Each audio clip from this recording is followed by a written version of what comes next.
Assalamualaikum warahmatullahi wabarakatuh. Nama saya Firdana Rusnaini dengan NIM 2041050400004 dari Prodi Manajemen Zakat dan Wakaf akan membacakan jawaban soal UTS pengantar bisnis Islam. 1. Apakah yang melandasi terjadinya bisnis dalam kehidupan manusia di dunia ini? Bisnis merupakan bagian dari kegiatan ekonomi dan mempunyai peranan sangat vital dalam rangka memenuhi kebutuhan manusia. Kegiatan bisnis mempengaruhi semua kegiatan kehidupan manusia, baik individu, sosial, regional, nasional maupun internasional. 2. Sebutkan ayat-ayat yang berkaitan dengan bisnis. Yang pertama, Quran Surat Al-Baqarah ayat 16. Bismillahirrahmanirrahim. Ulaikal ladzina ishtarawud dhalalata bil huda fama rabihat tijaratuhum wa ma kanu muhtadin. Artinya, mereka itulah orang yang memberi kesesatan dengan petunjuk, maka tidaklah beruntung mereka tidak mendapat petunjuk. Yang kedua, Quran Surat At-Taubah ayat 24. Bismillahirrahmanirrahim. Qul in kana aba'ukum wa abna'ukum wa ikhwanukum wa azwajukum wa ashiratukum wa amwal iqtaraftumuha wa tijaratun takhshawna kasadaha wa masakinu tardawnaha ahabba ilaikum minallahi wa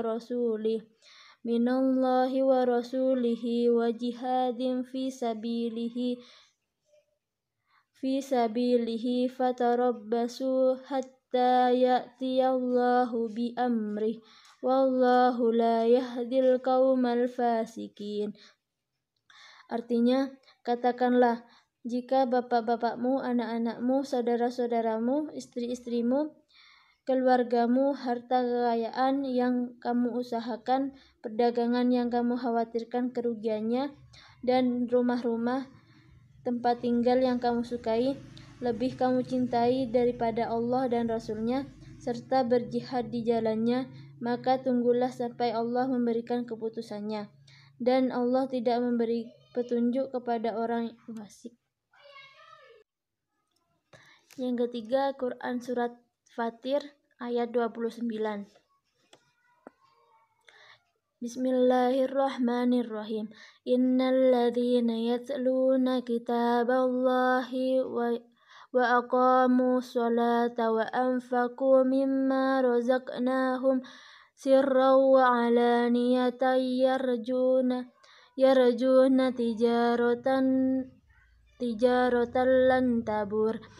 Artinya, sesungguhnya orang-orang yang selalu membaca kitab Al-Quran dan melaksanakan sholat dan menginfakkan sebagian rezeki yang kami anugerahkan kepadanya dengan diam-diam dan terang-terangan, mereka itulah mengharapkan perdagangan yang tidak akan rugi.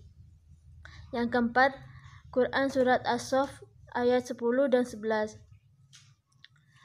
Bismillahirrahmanirrahim. Ya ayyuhalladzina amanu hal udullukum ala tijaratin tunjikum min adzabin alim. Tu'minuna billahi wa rasulihi wa tujahiduna fi sabilillahi bi amwalikum wa anfusakum. Dzalikum khairul lakum in kuntum ta'lamun. Artinya, wahai orang-orang yang beriman, maukah kamu aku tunjukkan suatu perdagangan yang dapat menyelamatkan kamu dari azab yang pedih, yaitu kamu beriman kepada Allah dan Rasul-Nya dan berjihad di jalan Allah dengan harta dan jiwamu. Itulah yang lebih baik bagi kamu jika kamu mengetahuinya. Yang kelima, Quran Surat Al-Jumu'ah ayat 11. Bismillahirrahmanirrahim. Wa idza ra'au tijaratan aw lahwa anfaddu ilaiha watarokuka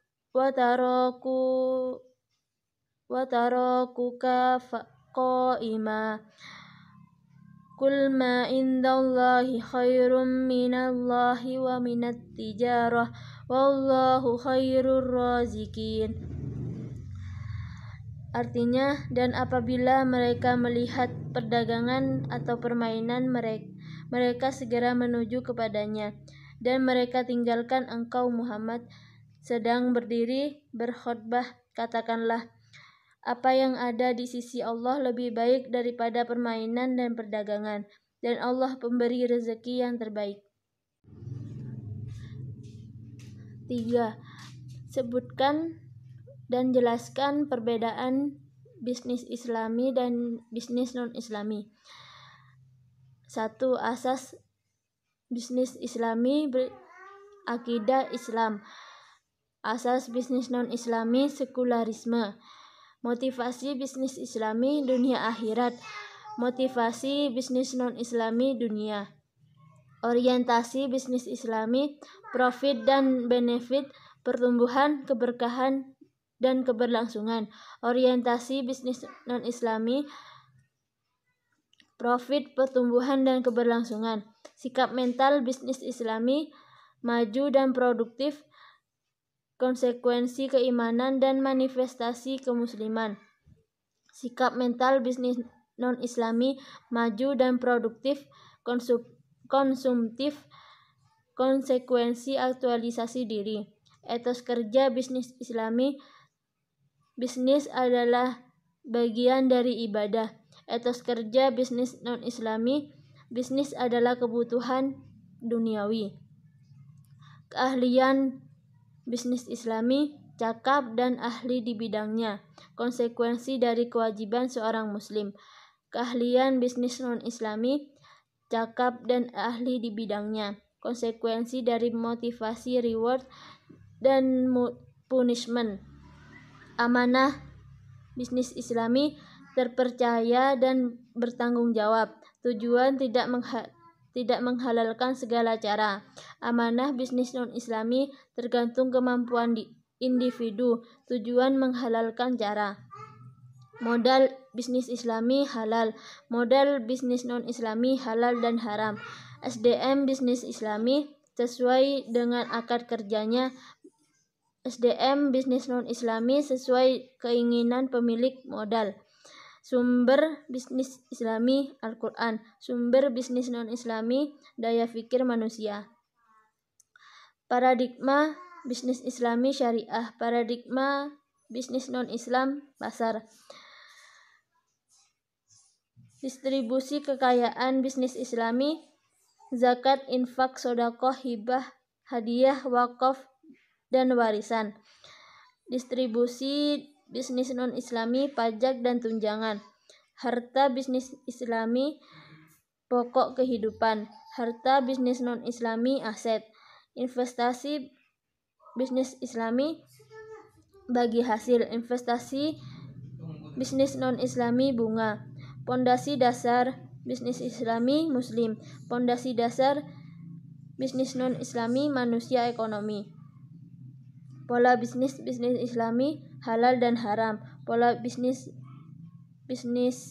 non-Islami, hampir semua halal. Yang keempat, apa yang dimaksud dengan akad? Akad menurut bahasa berarti ikatan atau tali pengikat.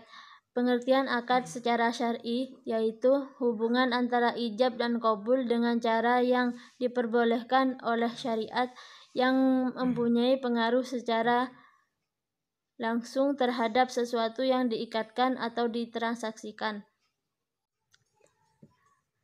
5. Jelaskan konsep dasar uang menurut Islam. Uang merupakan sesuatu yang bersifat flow konsep, sehingga dalam ekonomi Islam, uang harus mengalir dan beredar di masyarakat atau tidak boleh diendap dan ditimbun. Konsekuensi lainnya, uang tidak dapat menjadi sumber pendapatan sebelum dibelanjakan untuk keperluan yang produktif atau investasi. Sehingga untuk mendapatkan hasil